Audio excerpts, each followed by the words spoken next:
Inner Toxic Relief presents 5 Signs You Have an Exhibitionist Narcissistic Mother. When you think of a narcissist, most people are generally thinking about an exhibitionist narcissist. When you're growing up, you don't usually have a reference for what is normal and what is not. All you know is your situation, and so to you, that's normal.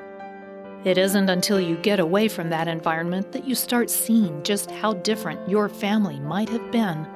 For children of exhibitionist narcissists, it's not uncommon for them to even be encouraged to be narcissistic. They might hear that their family is special and that they deserve to be treated better than everyone else. But what are the signs of this type of narcissism? Keep watching to see the 5 signs that might just indicate your mother is this type of narcissist. How do you recognize an exhibitionist narcissist? Number 1. The center of attention. The exhibitionist narcissist craves constant attention, and this kind of mother will find a way to make everything about herself in order to get that attention. She might use humor, or she may be more aggressive in her style of drawing attention to herself. People with exhibitionist narcissistic mothers tell some unbelievable stories. One example was of a daughter whose mother was visiting her in the hospital. You would expect the mother to be focused exclusively on her daughter in that case, but you would be wrong. The exhibitionist narcissistic mother was all about flirting with doctors and talking to people visiting other patients. She was focused solely on having a good time and getting people to notice her. That's a common trait of this type of narcissism. It's distressing to the exhibitionist narcissist to have the attention focused on anyone else, and thus they will often go to extremes to get it back on them. Number 2. No emotional empathy. A lack of empathy is true of all narcissists, but there are actually 2 types of empathy, and there are differences with regard to which kind is lacking in different narcissists.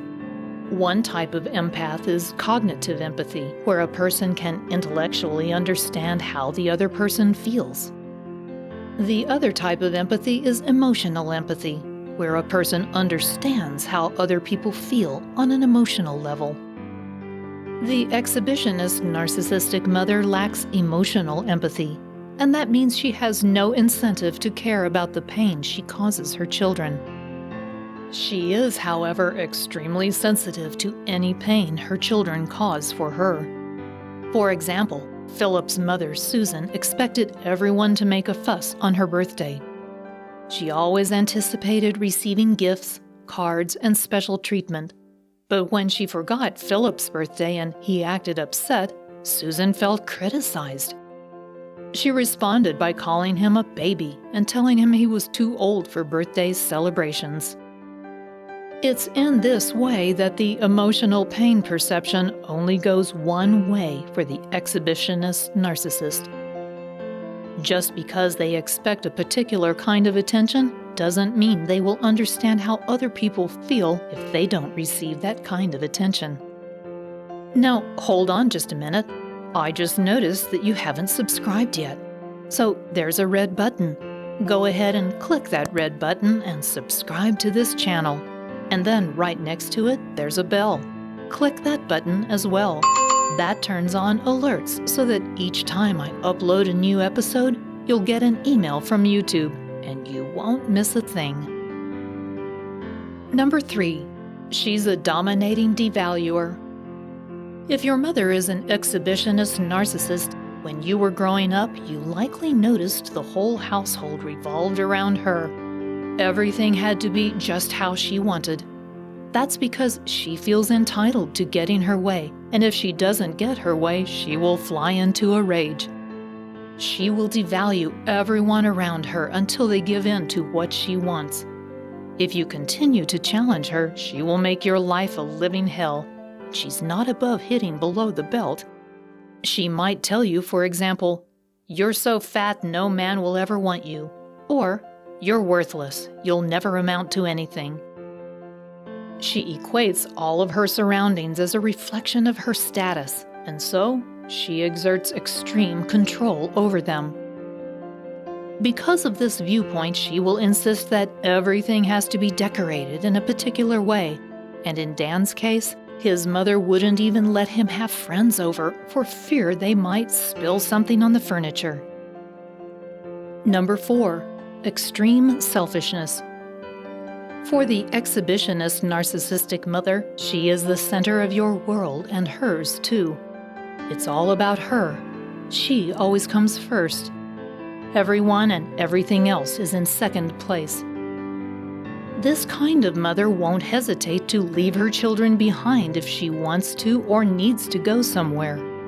She won't usually bother to ensure they are cared for in her absence either. Basically, she assumes she is entitled to go and that someone else should take care of those details. She also expects everyone else to be just as excited as she is about what she is doing.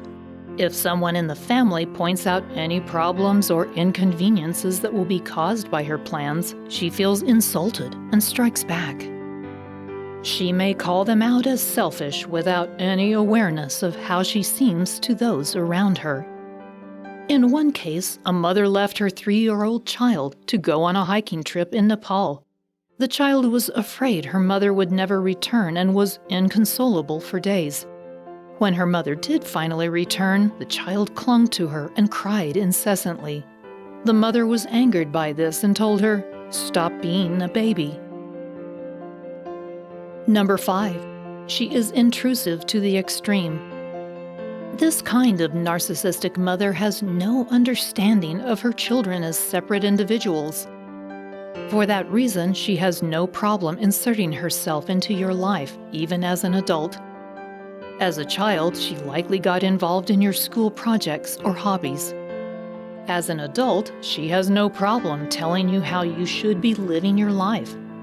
She will want you to be dependent upon her for opinions, and she will do everything she can to undermine your confidence in your decisions.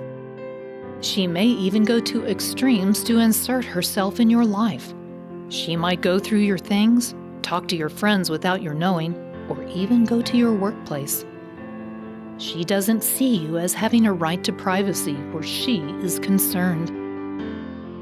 Your exhibitionist, narcissistic mother will take over your life if you allow her to do so. It can be hard to stop when this is what you've experienced as normal your entire life. You should know, however, that you do have a right to privacy, and distancing yourself from her may be the only way to escape her intrusions. It won't be easy, however, because she has spent your lifetime using various tactics to control you. Don't give up. Your independent life as an adult depends on it. There are many things you can do to break free. Once you've discovered you have a narcissistic mother, you might also want to know about your father. Check out the video, "What are the character traits of a narcissistic father?" to learn more about the difference between the characteristics of a strict parent and those of a pathological narcissist. Go ahead and click here. Thanks for watching.